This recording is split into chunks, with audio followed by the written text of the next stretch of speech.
原名張偉芬嘅老芬，10個月前證實患上皮肌炎而暴瘦10幾磅，咁多個月嚟積極求醫，可惜最後因為皮肌炎導致肺部衰竭，於2月6號凌晨時分喺屋企同埋朋友陪同之下安詳離世，終年63歲。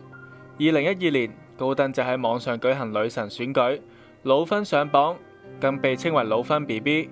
雖然老芬知道換味成分重，但一於少理。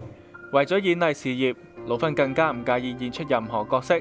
咁啱，舊年年頭佢一口氣接咗2套關於死亡嘅電影《死宴》同埋《紅白》。當時佢話自己天無忌地無忌，但冇耐佢就染上惡疾，最終不敵病魔，令人惋惜。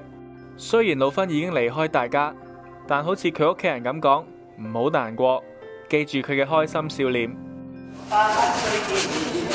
心中也知曉，我哋友誼係改不了，